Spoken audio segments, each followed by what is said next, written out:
किसी चर का कोई मान दिया गया हो तो पूरे व्यंजक का मान कैसे ज्ञात किया जाता है, और इसका उपयोग कई प्रकार की आकृतियों में, चाहे त्रिभुज हो चाहे चतुर्भुज हो, उसकी भुजाओं को ज्ञात करने में किया जाता है। जैसे यहाँ पर हमारे सामने देखिए एक त्रिभुज है ABC, और इसकी जो एक तरीके से ये अज्ञात भुजाएं ही हैं, अभी ये ज्ञात नहीं है भाई। 2a + 1 3a - 1 3a - 1 ये दोनों बराबर साइड है ना। अगर आपसे कहा जाए कि 2a + 1 सेंटीमीटर लंबी एक रेखाखंड खींचो तो खींच पाओगे? नहीं खींच पाओगे। इसका मतलब अभी ये अज्ञात ही है, ये भी अंकों में हमको जब तक ना मिल जाए तब तक उसको हम खींच नहीं सकते। तो यहाँ पर देखो कह रहा है सवाल में भाई कि इफ a = 4, a जो है वो 4 के बराबर है, देन तब find the sides of the triangle, तो त्रिभुज की भुजाओं को ज्ञात करो। कब? जब a बराबर हो 4। अब देखो इसमें a यूज किया गया था ना, वेरिएबल हमारा, चर हमारा कितना है? a है। यही a का मान पता लग जाए तो सच में जो लंबाई वो पता लग जाएगी। तो कैसे करेंगे देखो, हम पहले AB साइड ले लेते हैं। कौन सी? AB। तो AB बराबर, AB कितना भी दिया बेटा? 2a + 1 और आगे लिखा है सेंटीमीटर। हमको पता है भाई क्या दिया गया पहले से, हमें दिया गया था, गिवन है कि a बराबर 4 है। a बराबर क्या है? 4। a बराबर 4 है, मतलब जहां पर भी a होगा वहां पर हम 4 लिख देंगे बिना सोचे समझे। ठीक है, तो आइए यहां पर रखते हैं भाई। अब ये 2a है ना, मतलब कि 2 गुना a। a कितना है? 2 गुना है।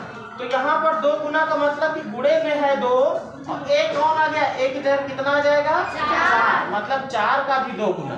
जब a का 2 गुना तो फिर 4 का भी 2 गुना, क्योंकि a की जगह 4 आया ना, +1 सेंटीमीटर।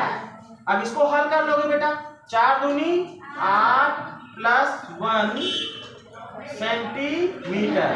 तो 8 + 1 हो गया कितना? 9 सेंटीमीटर। ये एक साइड हमको मिल गई बेटा, ए बी हमारी आ गई कितनी? 9 सेंटीमीटर। अब हम इसको खींच सकते हैं, है ना। अब चलते हैं बीसी साइड पर। किस पर? तो बीसी हमें कितना अभी दिया गया है भाई? अभी जो दिया गया है बीजीय व्यंजक के रूप में वो है 3a - 1।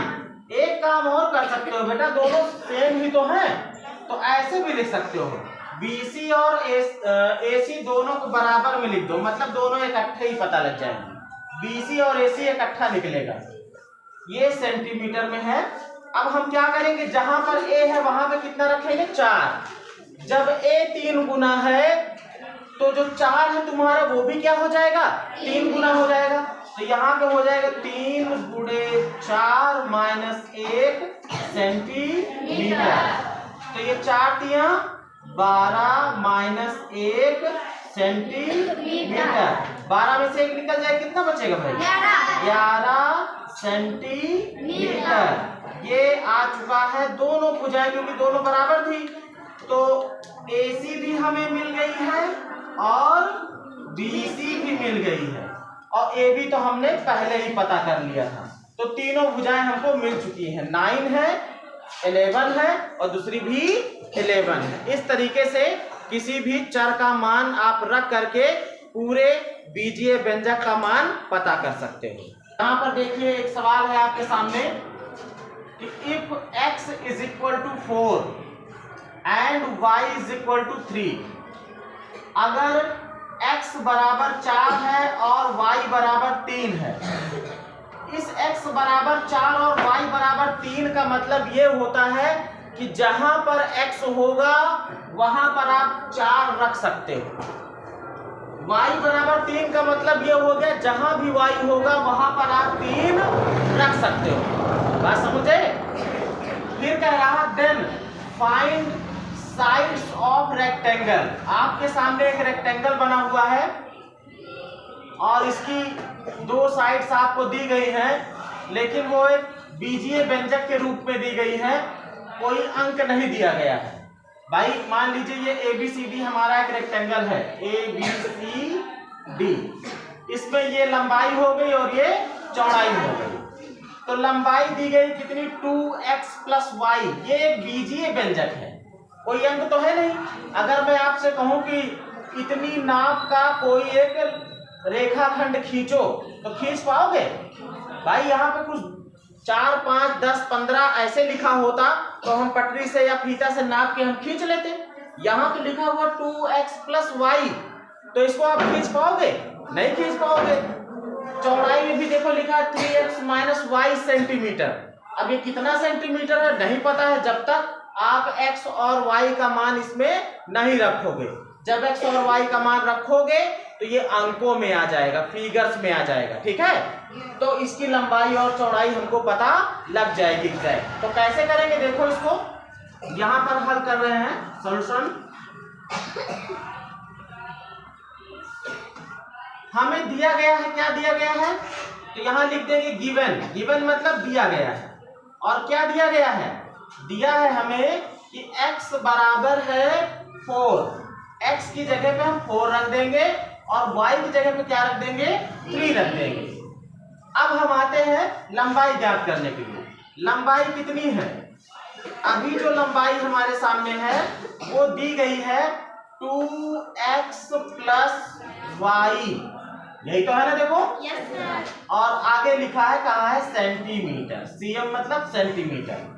अब हमें करना क्या है, ये लंबाई कैसे आएगी अंकों में, जहां पर x है वहां पर 4 लिखो। और मान रखते समय थोड़ा एक बात का ध्यान रखना, जैसे ये 2x है, इसका मतलब ये है कि x 2 गुना है। x क्या है, 2 गुना, मतलब x में 2 से गुणा हुआ है। मतलब x की जगह जो भी चीज रखोगे उसका भी 2 गुना हो जाएगा। हो जाएगा कि नहीं हो जाएगा? भाई जब x का 2 गुना है तो x की जगह पर अगर आप 4 ले आओगे तो 4 का भी 2 गुना होगा ना। तो आप कभी ऐसे ना रखना कि 2 इसके बगल में 4 ऐसे रख दिए तो 24 हो जाएगा, गलत हो जाएगा ना। तो इसको समझो, ये 2x बताता है कि x का 2 गुना, 2 गुना, गुना मतलब गुणा, गुना मतलब गुणा, मतलब कि इसका गुणा हुआ है। तो हम यहाँ गुणे का निशान लगा देते हैं और x की जगह पे कितना रख देते हैं, 4, प्लस लगा है, प्लस लगा दिया। इसमें तो कोई गुना उना नहीं है ना, y है सिर्फ, y की जगह कितना रखोगे, 3। आगे सेंटीमीटर है, हमने सेंटीमीटर लिख दिया। अब इसको हल कर लो भाई, 4 2 जा 8, 4 दूनी 8 और प्लस 3, ये हो गया सेंटीमीटर, है ना। अब ये जुड़ जाएंगे क्योंकि प्लस लगा है, तो 8 3 11 सेंटीमीटर। ये आ गई है क्या, लंबाई। लंबाई कितनी आ गई, 11 सेंटीमीटर। अब हमको इसी तरीके से निकालना है चौड़ाई। क्या निकालना है, चौड़ाई। चौड़ाई कैसे आएगी भाई, देखो चौड़ाई अभी कितना दिया हुआ है, जो बीजीय व्यंजक के रूप में दिया है वो चौड़ाई कितना दिया गया है, दिया है 3x - y सेंटीमीटर। हमारे पास x बराबर 4 रखने को है, पहले से ही पता है। जहां पर x होगा वहां पर हम क्या रख देंगे, तो 3, और गुणा लगाएंगे ना यहाँ पे, क्योंकि 3 गुना x है, तो इसका मतलब x की जगह पे जो भी रखा जाएगा उसका भी 3 गुना होगा। तो x की जगह पे अब रखा है 4 माइनस y कितना है भाई, 3 है, और आगे लिखा है सेंटीमीटर। यहाँ पे समझ लेते हैं, चौड़ाई हम ज्ञात कर रहे थे, हम पहुंच चुके थे कि ब्रैकेट के अंदर 3 गुणे 4 माइनस 3 सेंटीमीटर, यहां तक कर लिए थे हम लोग। अब आगे देखो भाई, गुणा लगा तो गुणा हो जाएगा, 3 चौक 12 या फिर 4 3 12 माइनस 3 सेंटीमीटर। 12 में से 3 निकल जाएगा, कितना बचेगा, 9 सेंटीमीटर। ये आ चुका है क्या, चौड़ाई या फिर ब्रेड्थ। तो लंबाई और चौड़ाई दोनों हम लोगों ने ज्ञात कर लिया। इस तरीके से किसी दिए हुए चर का मान रख के बीजीय व्यंजक का फिगर वाला या फिर अंकों वाला मान प्राप्त किया जाता है। लंबाई कितनी मिल गई 11 सेंटीमीटर और चौड़ाई कितनी मिल गई 9 सेंटीमीटर। क्लियर है बेटा।